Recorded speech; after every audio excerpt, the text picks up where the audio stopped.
तो फाइनली आप सभी आंगनबाड़ी सेविकाओं का आईसीडीएस से जुड़े सभी कर्मचारियों का इस नए और बहुत ही इन्फॉर्मेटिव और बहुत ही यूजफुल वीडियो पर मैं फिर से स्वागत करता हूं।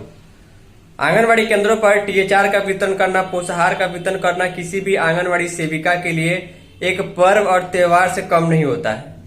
पूरी की पूरी तैयारी एक दो दिन पहले करनी होती है, पैकेट बनाना होता है, राशन खरीद कर लाना होता है और सारा चीज तैयार करना होता है। जिस दिन टीएचआर का वितरण होता है उस दिन एफआरएस के साथ साथ उस लाभार्थी को राशन का वितरण करना होता है। इसी के संबंध में बिहार के एक जिले में आंगनबाड़ी सेविका को 2 महीनों के मानदेय की कटौती, जी हाँ ध्यान से सुनिएगा, टीएचआर वितरण में पदाधिकारी के द्वारा अनियमितता पाई गई। जांच पड़ताल में पाया गया कि वहां पर सही तरीके से काम नहीं होता है। इसके लिए सेविका से 2 महीने के मानदेय की कटौती और पोषाहार राशि में से 31,000 रुपए से अधिक का जो है वसूली का आदेश जिला कार्यक्रम पदाधिकारी के द्वारा जारी किया गया है। तो ध्यान दीजिएगा, जब भी टीएचआर का वितरण हो या कोई कार्यक्रम हो उसको पूरी जिम्मेवारी पूर्वक और ध्यान से कीजिएगा ताकि कहीं कोई गड़बड़ी और अनियमितता नहीं मिले, अन्यथा ऐसी कार्रवाई देखने को मिल रही है। बिना टाइम वेस्ट के चलिए डिटेल में आगे हम आपको दिखाएंगे कि सेविका के साथ उस आंगनबाड़ी केंद्र से जुड़ी महिला पर्यवेक्षिका के भी मानदेय में और यात्रा भत्ता में कटौती की गई। एक बहुत बड़ी कार्रवाई हजारों रुपए की गई है। चलिए चलते हैं खबर की ओर। तो ध्यान दीजिएगा, किसी भी आंगनबाड़ी केंद्र पर टीएचआर का वितरण करना उस आंगनबाड़ी केंद्र से जुड़ी सेविका, महिला पर्यवेक्षिका, सीडीपीओ के लिए और खास करके सेविका के लिए किसी पर्व या त्यौहार से कम नहीं होता है, क्योंकि उसके लिए काफ़ी पहले से तैयारी की जाती है। पैसे का आवंटन होता है, चावल खरीद कर लाना होता है, राशन सामग्री खरीद कर लानी होती है, उसको पैकेट करना होता है और सारा डिटेल जो है देखना होता है कि किस लाभार्थी को बुलाना है, किसको कौन कैटेगरी में है और कितना राशन देना है और कैसे देना है। और सबसे बड़ी बात कि अभी जो है एफआरएस की समस्या जो चल रही है वो उसके लिए भी पहले से तैयारी करनी होती है। देखिए, अब तक की सबसे बड़ी कार्रवाई पिछले 5-6 वर्षों से मैं आप सभी के लिए वीडियोज़ बना रहा हूँ, जुड़ा हुआ हूँ चैनल के माध्यम से। सबसे बड़ी कार्रवाई जो है यहाँ पर एक सेविका के ऊपर की गई है। क्यों की गई है? क्योंकि टीएचआर वितरण में जो है यहाँ पर अनियमितता पाई गई है। और अनियमितता किस प्रकार की है? सेविका और महिला पर्यवेक्षिका दोनों के मानदेय में कटौती और सेविका से लगभग 31,000 रुपये वसूली का आदेश आया है। लिखा गया है टीएचआर वितरण में अनियमितता की आरोपित सेविका से पैसे की होगी वसूली, यानी कि सेविका जो है वो पैसा वापस करेगी, उनसे वसूली की जाएगी। हालांकि मानदेय भी काटा गया है। लिखा गया अलौली प्रखंड के चांदपुरा खुर्दा आंगनबाड़ी केंद्र संख्या 190 में मिली थी अनियमितता। महिला पर्यवेक्षिका को चेतावनी भी दी गई और 15 दिनों के मानदेय कटौती के साथ साथ 1 महीने के यात्रा भत्ता की भी कटौती हुई है। देखिए, आंगनबाड़ी केंद्र पर महिला पर्यवेक्षिका जांच करने जाती है तो उनको यात्रा भत्ता मिलता है, वो पैसा इस केंद्र से जुड़ी महिला पर्यवेक्षिका को नहीं मिलेगा और 15 दिन का मानदेय एलएस का भी काटा गया है। अब देखिए पूरी खबर को हम आपको दिखाते हैं। लिखा गया प्रखंड क्षेत्र के चांद्रपुरा खुर्द स्थित आंगनबाड़ी केंद्र संख्या 190 की सेविका द्वारा टीएचआर वितरण में अनियमितता की गई थी।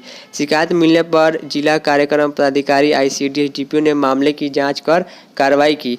यह कार्रवाई जिला लोक शिकायत निवारण पदाधिकारी के निर्देश पर की गई। जाँच रिपोर्ट के आधार पर हुई है।